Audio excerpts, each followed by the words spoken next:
Hello, പുതിയ വീഡിയോയിലേക്ക് എല്ലാവർക്കും സ്വാഗതം. ഇന്ന് മിക്കവരുടെയും രക്തം പരിശോധിക്കുമ്പോൾ വൈറ്റമിൻ ഡി കുറവായിട്ടാണ് കാണുന്നത്. അതൊരു ആഗോള ആരോഗ്യ പ്രശ്നമായി ഇന്ന് മാറിയിരിക്കുകയാണ്.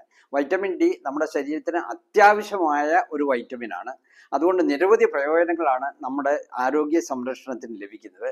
പക്ഷേ വൈറ്റമിൻ ഡി ഇന്ന് മിക്കവർക്കും കുറവാണ്. വൈറ്റമിൻ ഡി കുറവായി നമ്മളൊരു ആശുപത്രിയിൽ ചെന്ന് ഡോക്ടറെ കാണുകയാണെങ്കിൽ ഒരു സപ്ലിമെന്റ് കുറിച്ചു തരികയാണ് ചെയ്യുന്നത്.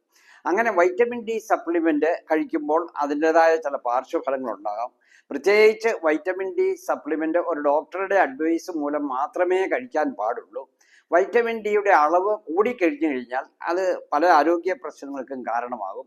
അത് മാത്രമല്ല, വൈറ്റമിൻ ഡിയുടെ 60,000 യൂണിറ്റിൻ്റെ ആണ് നമുക്ക് സാധാരണ ഡോക്ടർമാർ കുറിച്ച് തരാറുള്ളത്. അത് ആഴ്ചയിൽ ഒരു ഗുളിക വീതമാണ് കഴിക്കേണ്ടത്. അങ്ങനെ 8 ആഴ്ച കഴിക്കണം. അത് കഴിഞ്ഞ് എല്ലാ ദിവസവും നമ്മൾ ഒന്നെങ്കിൽ 1000 അല്ലെ 2000 ഇന്റർനാഷണൽ യൂണിറ്റിന്റെ വൈറ്റമിൻ ഡി നമ്മൾ തുടർച്ചയായിട്ട് കഴിച്ചുകൊണ്ടിരിക്കണം.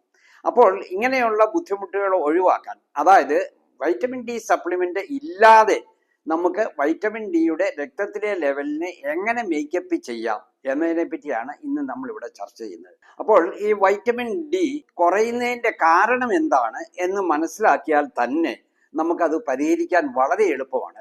പലർക്കും പല കാരണങ്ങൾ കൊണ്ടാണ് വൈറ്റമിൻ ഡിയുടെ കുറവ് വരുന്നത്. അപ്പോൾ അവ ഏതൊക്കെയാണ് എന്ന് പെട്ടെന്ന് നോക്കി അതിന്റെ പരിഹാര മാർഗങ്ങളും അതിനോടൊപ്പം തന്നെ നമുക്ക് ചർച്ച ചെയ്യാം. അപ്പോൾ വൈറ്റമിൻ ഡിയുടെ ഏറ്റവും പ്രധാനപ്പെട്ട സോഴ്സ് നമുക്ക് സൂര്യപ്രകാശമാണ്. അതുകൊണ്ട് തന്നെയാണ് വൈറ്റമിൻ ഡിയുടെ പേര് സൺഷൈൻ വൈറ്റമിൻ എന്ന് പറയുന്നത്. അപ്പോൾ സൂര്യപ്രകാശത്തിൽ നിന്നും വൈറ്റമിൻ ഡി നമുക്ക് ലഭിക്കണമെങ്കിൽ നമ്മൾ ചില കാര്യങ്ങൾ പ്രത്യേകം ശ്രദ്ധിക്കേണ്ടിയിരിക്കുന്നു. നമ്മുടെ ശരീരത്തിൽ ആവശ്യത്തിന് സൂര്യപ്രകാശം ഏൽക്കുന്നില്ല എന്നുള്ളതാണ്. പണ്ടൊക്കെ കൂടുതൽ ആൾക്കാരും പാടത്ത് പണിയെടുക്കുന്നു, അല്ലെങ്കിൽ നമ്മൾ കൃഷിസ്ഥലങ്ങളിൽ അവരത് ജോലി ചെയ്യുന്നു. അപ്പോൾ അവർക്ക് ഇഷ്ടം പോലെ സൂര്യപ്രകാശം അവരുടെ ശരീരത്തിൽ പതിക്കുമായിരുന്നു. പക്ഷേ ഇന്ന് മിക്ക ആൾക്കാരും ഓഫീസിൽ ഇരുന്ന് ജോലി ചെയ്യുന്നവരാണ്. അപ്പോൾ അവരുടെ ശരീരത്തിൽ സൂര്യപ്രകാശം ഏൽക്കേണ്ടി വരുന്ന സന്ദർഭങ്ങൾ വളരെ കുറവാണ്. അതുകൊണ്ട് തന്നെ വൈറ്റമിൻ ഡി അവരുടെ ശരീരത്തിൽ ഉൽപ്പാദിപ്പിക്കുന്നില്ല. ഈ സൂര്യപ്രകാശത്തിന്റെ അൾട്രാ വയലറ്റ് രശ്മികൾ നമ്മുടെ ത്വക്കിൽ പതിക്കുമ്പോഴാണ് നമ്മുടെ ത്വക്കിൽ വൈറ്റമിൻ ഡി ഉൽപ്പാദിപ്പിക്കുന്നത്. അപ്പോൾ നമ്മളെല്ലാവരും നമ്മുടെ ശരീരത്തിൽ സൂര്യപ്രകാശം ഏൽക്കാൻ അല്പം സമയം കണ്ടെത്തണം. അത് എപ്പോൾ എടുക്കണം, എത്ര സമയം എടുക്കണം തുടങ്ങിയ കാര്യങ്ങളും നമ്മൾ അറിഞ്ഞിരിക്കണം. മിക്ക ആൾക്കാരും പറയുന്നത് രാവിലെ 10 മുതൽ വൈകിട്ട് 3 മണി വരെയുള്ള സമയത്തുള്ള സൂര്യപ്രകാശം ത്വക്കിൽ ഏൽപ്പിക്കുക എന്നാണ് പറയുന്നത്. കാരണം ഈ അൾട്രാ വയലറ്റ് രശ്മികൾ ഏറ്റവും കൂടുതലായിട്ട് സൂര്യപ്രകാശത്തിലുള്ളത് ആ സമയത്താണ്. മറ്റു ചിലരൊക്കെ പറയുന്നതാകട്ടെ രാവിലെ 8 മുതൽ 10 മണി വരെയുള്ള സമയത്താണ് സൂര്യപ്രകാശം ഏൽക്കേണ്ടത് എന്നും ചിലർ അഭിപ്രായപ്പെടുന്നുണ്ട്. എന്തായാലും നമ്മുടെ സൂര്യപ്രകാശം നമ്മുടെ ശരീരത്തിൽ ഏൽക്കണമെങ്കിൽ നമ്മൾ ഒരു ദിവസം ഏറ്റവും കുറഞ്ഞത് 15 മുതൽ 30 മിനിറ്റ് വരെ സൂര്യപ്രകാശം ഏൽപ്പിക്കണം. അത് നമ്മുടെ ഡ്രസ്സിൽ കൂടി അകത്തേക്ക് കടക്കുകയില്ല. നിങ്ങളുടെ കൈകളിൽ ഏൽപ്പിക്കാം, നിങ്ങളുടെ കാലുകളിൽ ഏൽപ്പിക്കാം, നിങ്ങളുടെ പുറത്ത് സൂര്യപ്രകാശം ഏൽപ്പിക്കാം. അപ്പോൾ അങ്ങനെ ചെയ്യുക. അപ്പോൾ വൈറ്റമിൻ ഡി കൂടുതലായിട്ട് ശരീരത്തിൽ ഉൽപ്പാദിപ്പിക്കും. പിന്നെ നമ്മൾ വീടിനകത്താണെങ്കിൽ തന്നെ ജനലിൽ കൂടി വരുന്ന സൂര്യരശ്മികൾ പതിച്ചു കഴിഞ്ഞാൽ വൈറ്റമിൻ ഡി ഉണ്ടാകത്തില്ല. പിന്നെ നമുക്ക് വൈറ്റമിൻ ഡിയുടെ രണ്ടാമത്തെ സോഴ്സ് നമുക്ക് ആഹാരമാണ്. വളരെ കുറച്ച് ആഹാര പദാർത്ഥങ്ങളിൽ മാത്രമേ വൈറ്റമിൻ ഡി ഉള്ളൂ എന്ന് എല്ലാവരും മനസ്സിലാക്കിയിരിക്കണം. അത് ഇറച്ചിയിലുണ്ട്, ചെറിയ മത്സ്യങ്ങളിലുണ്ട്, അതുപോലെ തന്നെ മുട്ടയിലുണ്ട്, പിന്നെ പാല് അല്ലെങ്കിൽ പാലുൽപ്പന്നങ്ങൾ മഷ്റൂമിനകത്തുണ്ട്. അപ്പൊ ഇത്രയും ഭക്ഷണ സാധനങ്ങളിൽ മാത്രമേ വൈറ്റമിൻ ഡി അടങ്ങിയിട്ടുള്ളൂ. അപ്പോൾ ഇങ്ങനെയുള്ള ഭക്ഷണ സാധനങ്ങൾ കഴിക്കാൻ നമ്മൾ താല്പര്യം കാട്ടണം. ഒരു ദിവസം ഒരു പ്രാവശ്യമെങ്കിലും ഇങ്ങനെയുള്ള ഭക്ഷണ സാധനങ്ങൾ നമ്മൾ കഴിച്ചിരിക്കണം. എങ്കിലേ വൈറ്റമിൻ ഡി നമ്മുടെ ശരീരത്തിൽ ചെല്ലുകയുള്ളൂ.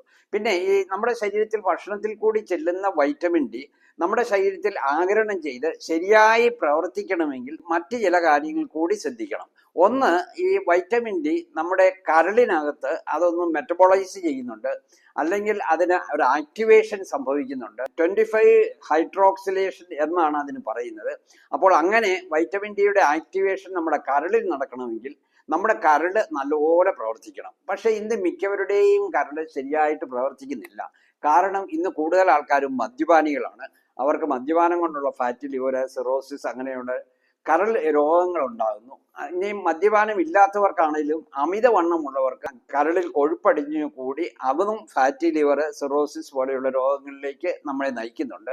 അപ്പോൾ പലരുടെയും കരളിന്റെ പ്രവർത്തനം ഇന്ന് ശരിയല്ല. അപ്പോൾ അത് വൈറ്റമിൻ ഡിയുടെ ആക്ടിവേഷനെയും ബാധിക്കുന്നുണ്ട്. അതുപോലെ തന്നെയാണ് നമ്മുടെ കിഡ്നിയുടെ പ്രവർത്തനവും. കിഡ്നി നല്ലപോലെ പ്രവർത്തിച്ചു കഴിഞ്ഞാൽ മാത്രമേ അവിടെ ഈ വൈറ്റമിൻ ഡിയുടെ ആക്ടിവേഷൻ നടക്കുകയുള്ളൂ, ഹൈഡ്രോക്സിലേഷൻ നടക്കുകയുള്ളൂ. അപ്പോൾ കിഡ്നിയുടെ പ്രവർത്തനവും ഇന്ന് പ്രതിസന്ധിയിലാണ്. കാരണം ഇന്ന് മിക്ക ആൾക്കാരും പ്രമേഹ രോഗികളാണ്. ധാരാളം ആൾക്കാർ ഇന്ന് ഡയാലിസിസ് ചെയ്യുന്നവരുണ്ട്. അപ്പോൾ കിഡ്നി ശരിക്ക് പ്രവർത്തിച്ചാൽ മാത്രമേ വൈറ്റമിൻ ഡി നമ്മുടെ ശരീരത്തിൽ ശരിക്ക് പ്രവർത്തിക്കുകയുള്ളൂ. പിന്നെ മറ്റൊരു കാര്യം കൂടിയുണ്ട്. ഒരു മഗ്നീഷ്യം എന്ന എലമെന്റിനെ പറ്റി നിങ്ങൾ കേട്ടിട്ടുണ്ടായിരിക്കാം. അതും വളരെ പ്രധാനപ്പെട്ടതാണ്. വൈറ്റമിൻ ഡിയുടെ പ്രവർത്തനം ശരീരത്തിൽ നല്ലപോലെ നടക്കണമെങ്കിൽ നമുക്ക് മഗ്നീഷ്യം ധാരാളമായിട്ട് നമ്മുടെ ശരീരത്തിൽ ചെല്ലണം. അപ്പോൾ മഗ്നീഷ്യം കൂടുതലായിട്ട് നമ്മുടെ ശരീരത്തിൽ ചെല്ലണമെങ്കിൽ നമ്മൾ കൂടുതൽ ഫ്രൂട്ട്സും വെജിറ്റബിൾസും ധാരാളമായിട്ട് കഴിക്കേണ്ടിയിരിക്കുന്നു. അപ്പോൾ ഇങ്ങനെയുള്ള ചില കാര്യങ്ങളിൽ ശ്രദ്ധിച്ചു കഴിഞ്ഞാൽ നമുക്ക് ഈ വൈറ്റമിൻ ഡിയുടെ ലെവല് നമുക്ക് സപ്ലിമെന്റ് ഇല്ലാതെ തന്നെ മേക്കപ്പ് ചെയ്യുവാൻ സാധിക്കും. അപ്പോൾ ഇത് വളരെ പ്രധാനപ്പെട്ട വിവരങ്ങളാണ്. അത് നിങ്ങൾ മാക്സിമം ഷെയർ ചെയ്യുക. എൻ്റെ ചാനൽ സബ്സ്ക്രൈബ് ചെയ്തിട്ടില്ലെങ്കിൽ സബ്സ്ക്രൈബ് ചെയ്യുക. മറ്റൊരു വീഡിയോയുമായി നമുക്ക് വീണ്ടും കാണാം. നന്ദി.